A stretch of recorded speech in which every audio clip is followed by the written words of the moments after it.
Hey everybody, excited to start the next session. We're gonna wait just about 30 to 60 seconds here to let everybody filter in. And while we wait, Liz, how's your day going?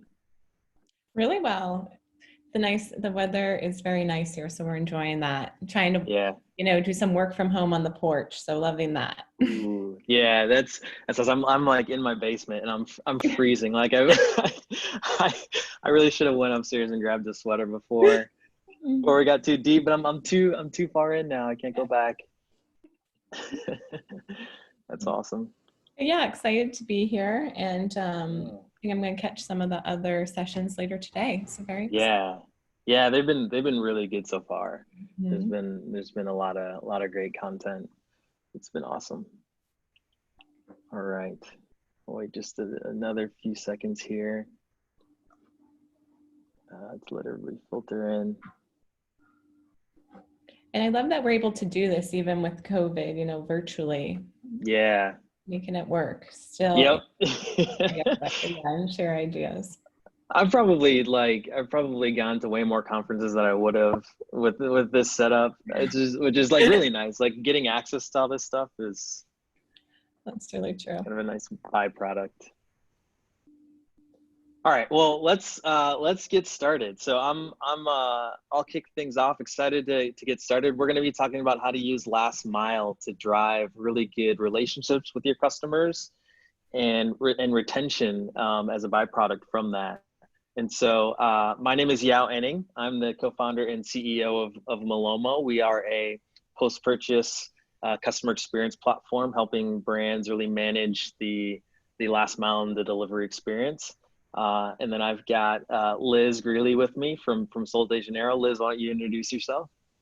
Great, thank you. Yeah, so I'm the digital marketing manager here at Sol de Janeiro. So I really focus on the retention side of our marketing program, email marketing, loyalty programs, running promos throughout the year, brand partnerships, anything that really surprise and delight the customer and have them coming back is what I really focus on. Yeah, that's great. And tell us a little bit about Soul. Sure. Yeah. So Sol de Janeiro is a Brazilian beauty brand.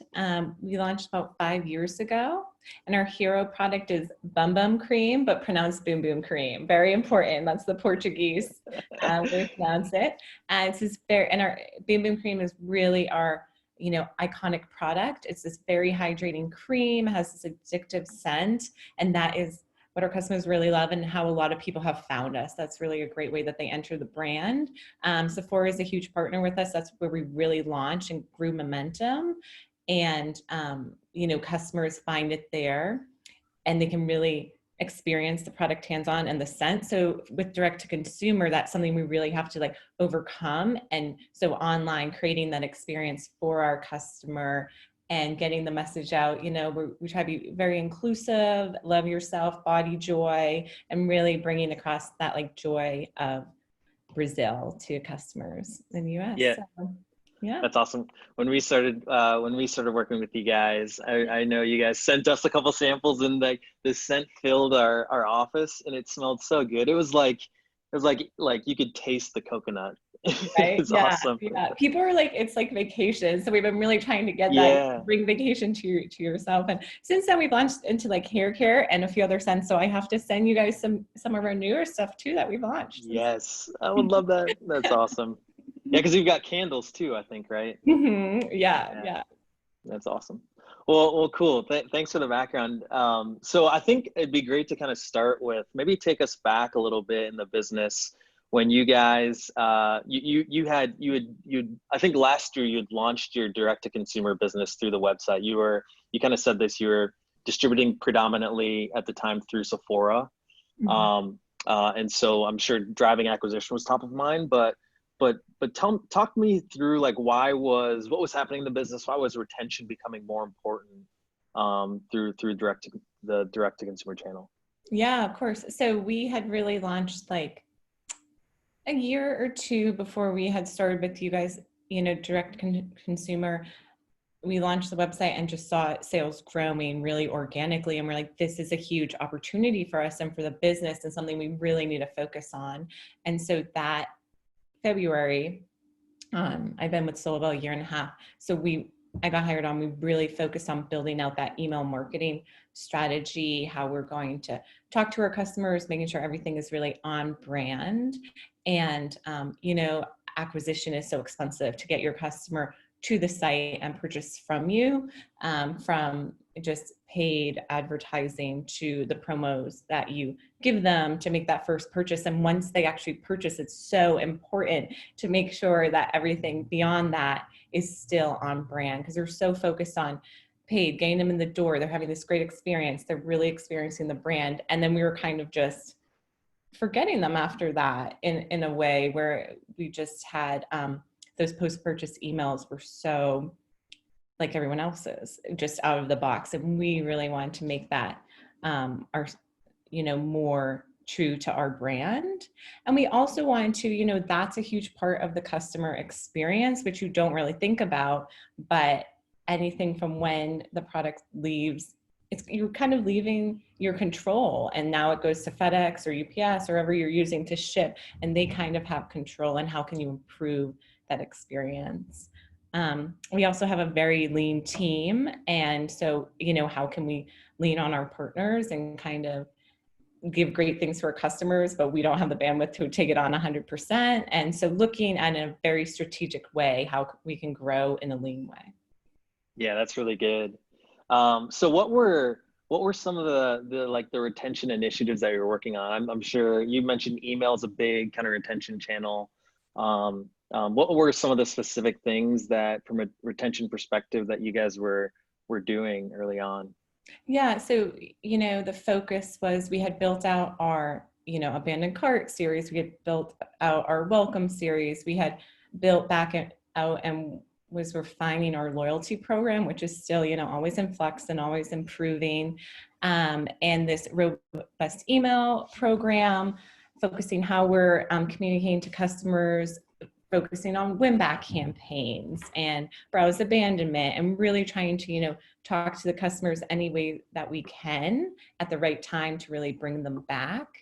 And then you guys really gave us this opportunity to own this space that we weren't even really thinking about until you came to us. But email is huge for us, sampling, how can we use that in a way that really differentiates the website to have people come back and shop with us because they want that specific sample to try a new product, or, surprise and delight, brand partnerships, things like that. So a lot of different, back then we were doing a lot of different initiatives, and it's only grown since then, but it's always focused on getting that customer to have a great experience and want to come back and choose to shop directly with you. And actually with COVID, we've seen that brands really do want to shop smaller and with brands that talk to them and connect with them and give them a good experience. So I think really in the future, it's only where it's going to grow even more. Yeah, no, that's good. Yeah, and you kind of started to allude to this. Why did last mile, like what problems did you see happening that maybe you felt like you might be losing customers around experience points that you didn't have control over, that were challenging to kind of fill that gap, and making sure that people felt like it was they knew there were people behind the Soul brand. You're trying to build this relationship with them. Like, what were some of the challenges that you were seeing around retention, around the customer experience? Yeah, so it's really interesting. It's like, what was my goal and what was my manager's goal? It was funny because it was two different things, but I was seeing it as like, we have this very strong brand imagery that, they go on site to shoot, so much time and energy is put into that. And really, I wanted to make those post-purchase emails really on brand and continue that experience for our customers. So I felt like that was so important. My manager felt it was so customer service. He's like, we had a very small lean customer service team. And he's like, how can we cut down on the amount of inbound questions we have about shipping and tracking, and making it more clear with the tracking page. If we could just be more proactive with our customer service, that would, help us ultimately in the end and cut down on what our customer service team has to do, and then frees them up to really make that experience even better for the customers. And then you guys were like, well, you're missing out on this great opportunity to drive revenue. And we were like, okay. And we were very skeptical of that. And was like, sure, like if you say that, that's a bonus. And then it was so interesting when we launched these that like driving revenue was huge for us. And that was something we didn't even think wasn't even a real motivator in the beginning for us. And we were very skeptical, and we're like, is our customer at that moment even ready to repurchase because they haven't even gotten their product delivered to them in some instances? And what we've seen since we launched with you guys is, yep, obviously I designed the emails so they're on brand. We're able to work with you guys clearly. We made them on brand. We can communicate the way we want. And we're always improving that, the messaging. How can we, make the messaging even more exciting and communicate with the customer? But yep, it's on brand. We've seen huge help with customer service. And we've talked to you guys about different ways we could implement things to be even more proactive. For example, if it's misdelivered, the customer would have to wait, realize they didn't get the package. Usually it was like a week later. They're like, hey, where is my package? Email in. Now we get a trigger email to our customer service team, and it's saying, hey, this was delivered incorrectly. This is an issue. And we can proactively reach out to that customer, and they appreciate that so much. And then you just resolve the issue right then. It's not really cuts down on the back and forth. And also we just see that it cuts down on issues in general. We have less inbound emails coming in. So that's been huge for customer service. So customer service team is happy. And then ultimately it's driving revenue. It's about, I pulled some numbers. It was about 13% of our overall triggered email revenue for May came from you guys. So I mean, as a bonus, that's a huge bonus and something that we weren't even really expecting. And with COVID, we had to add an additional email saying your shipment is delayed, or, we're processing, trying to just explain that to customers. People purchased off that email. And so I think it really shows like that excitement from that purchase, even when they're waiting. People are ready to repurchase. They want to hear from you. And it's just like, are you talking to them in the way that they want to be talked to? Yeah, I think that's really good. Because shipping is an emotional time, right? You buy something online, like just waiting for that thing to arrive is pretty emotional. And when something goes wrong, it can really like set a bad tone and a bad kind of perception that you have with that brand that you just bought from. I think one of the things that you kind of said early on when we started working together was, I want our relationship with our customers to feel like they're walking into a local tea shop. Like, what does that mean? Yeah, we really wanted to, obviously you get so much more traction than a local shop, but this was actually from our CEO and founder. She really wanted our customers to feel like they were important to us and like they were getting as customized an experience online as if they would going into like a neighborhood tea shop or cheese shop. Like they know what you're looking for. They're talking to you in this really friendly way. They're so happy you're there. You feel welcome. You feel an emotional connection. And that was very important. And I think that comes so much through shipping as well. Like when it's close to being at the door and you really want it and then something goes wrong, or even if it doesn't go wrong, but you can open your tracking email and you see these really fun, beautiful images and see the newest product or feel like the brand is taking the time to communicate with you. I think that's really important and really shapes their experience. Because if you think about it, the shipping is the last touch points you really have with that customer. And that's where they're forming their opinion. And you don't want everything to go so well and then really lose it at the end here. You want to make sure you want to come back. Yeah, that's good. It's almost like you're using shipping as a way to protect the future purchase, right? Mm-hmm. Like if they have a bad experience, it's very likely that they're not going to shop with you again. And they like this entire, e-commerce is driven a lot like independent retailers are driven a lot by the unique experiences that you're able to create with consumers. And shipping is, again, it's kind of that key pivotal moment. So I think what would be great is if we could walk through a couple of live examples of like what you're actually doing and showing to your customers to give the audience a little bit of a feel for what's happening on these pages. So I'm going to share my screen really quick, and then Liz, maybe you could walk us through some of these examples as I go through them.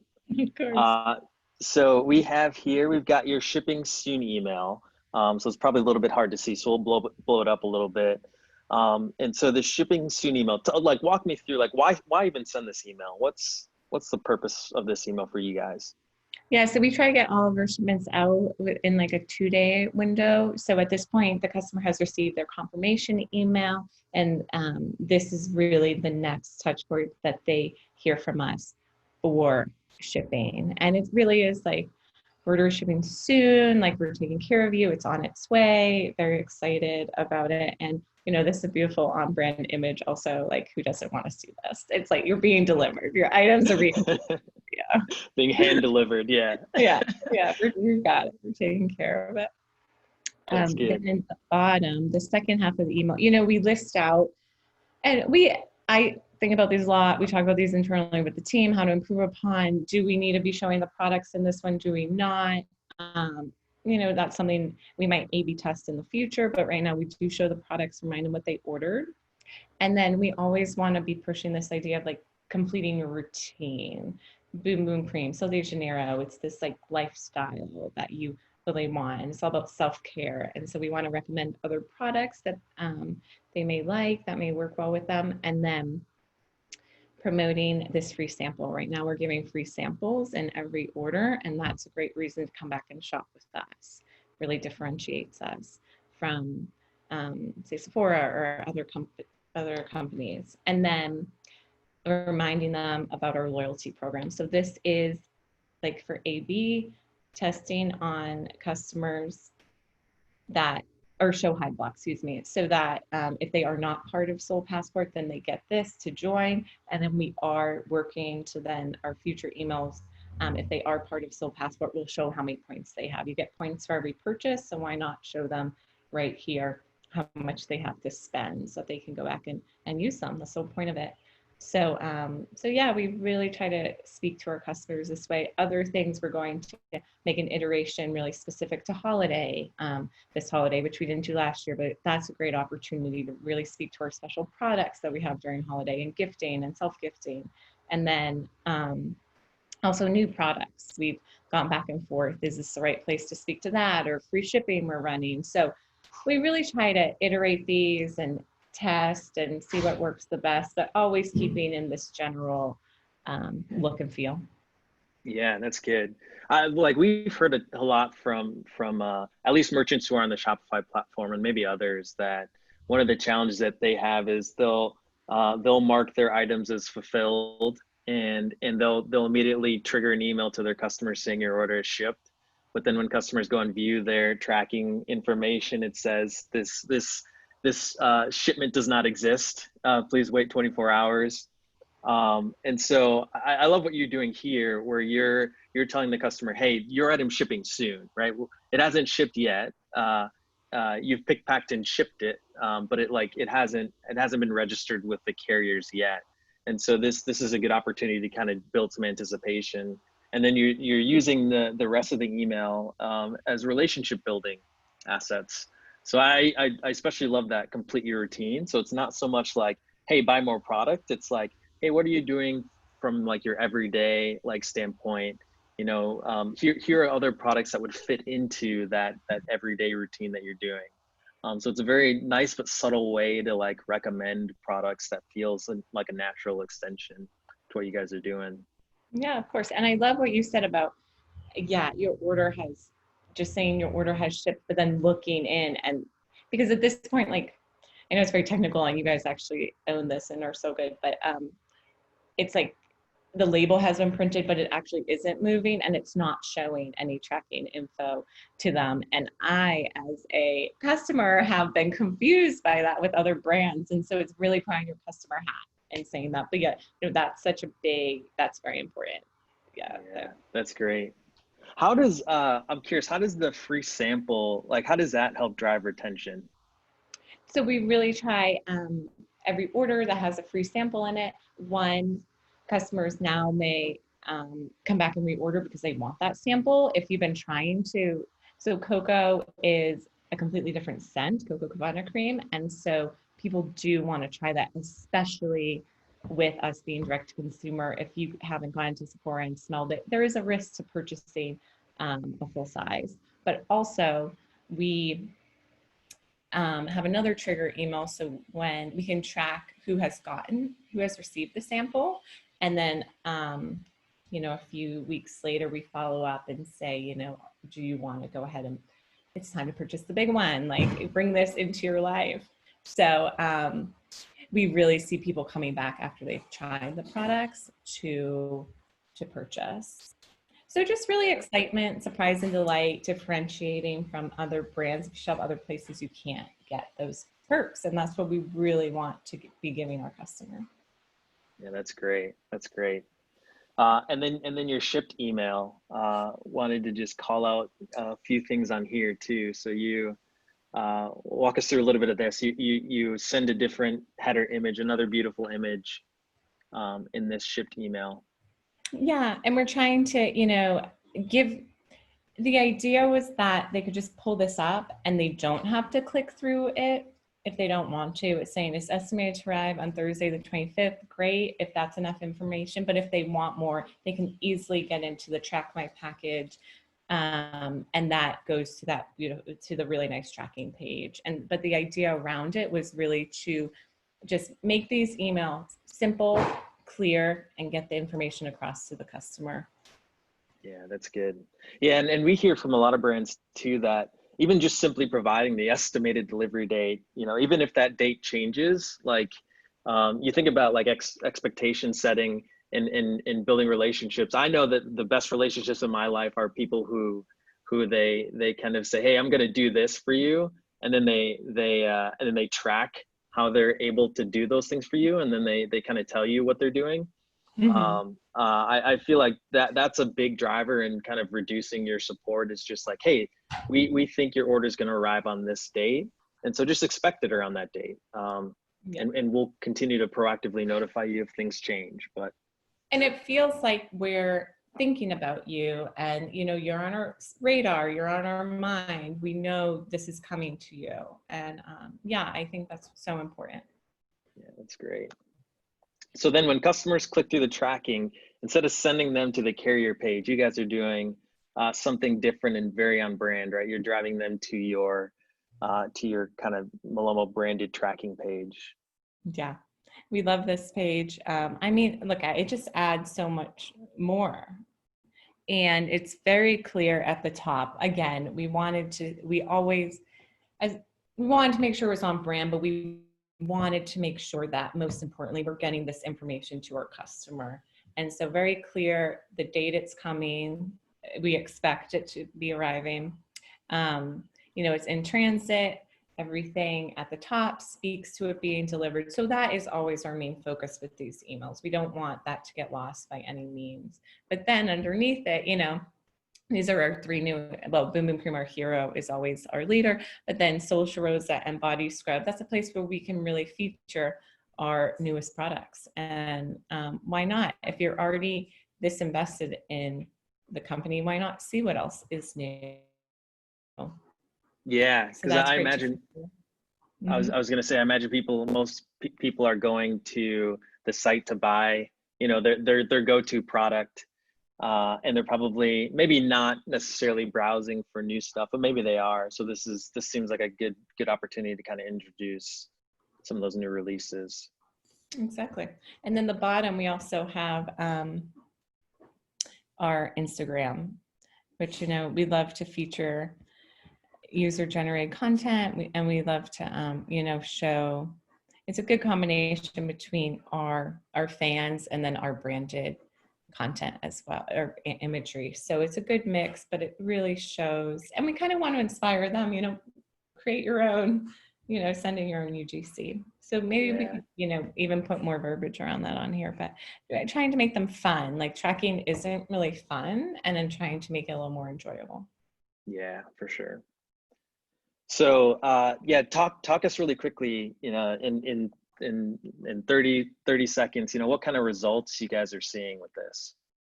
Sure. So again, like I had said, revenue was kind of an afterthought, but we've seen $1.55 repeat revenue per shipment. So that's huge. People are coming back, and these emails would be sent anyways. So why not capture customers and have them come back and shop? So that was huge, and we love seeing that data. And you even said that was a little above your average. So we love to see that.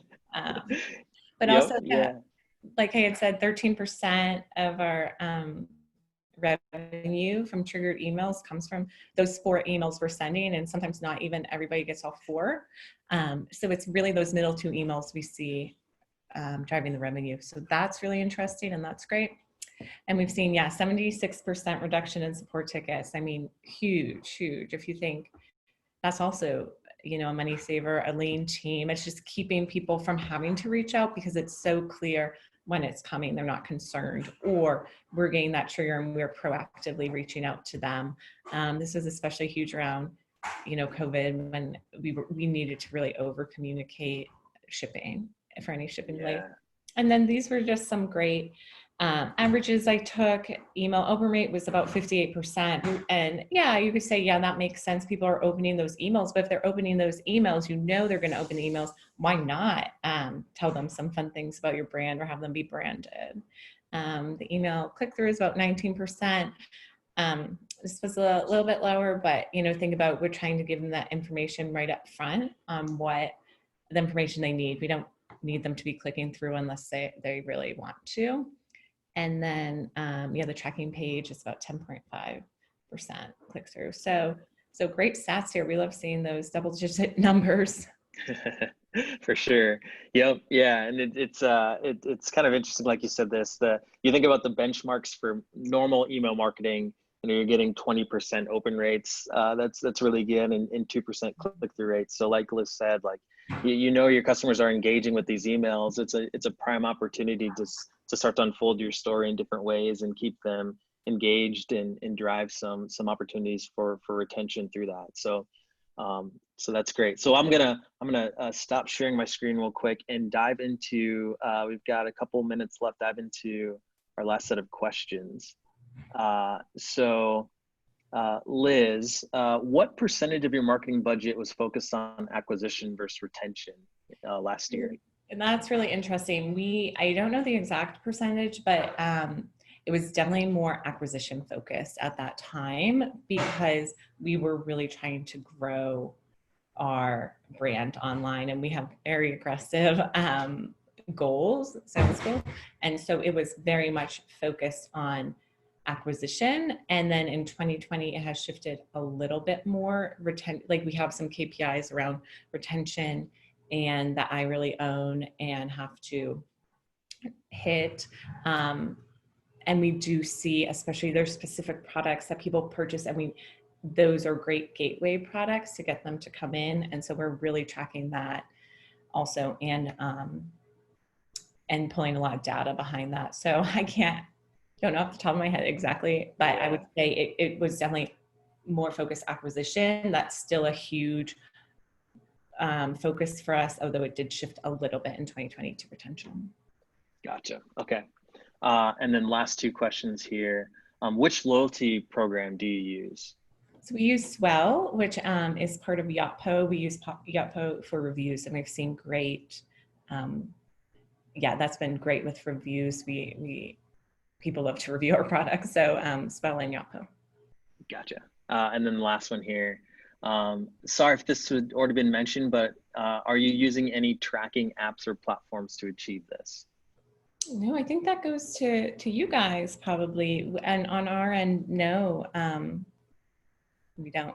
It's all through Klaviyo, which is our email provider. And then really the Malomo team takes that away. So you can speak to that. Yeah, sure. So yeah, Malomo's a tracking platform. So it lets you power the experiences that Liz kind of walked through.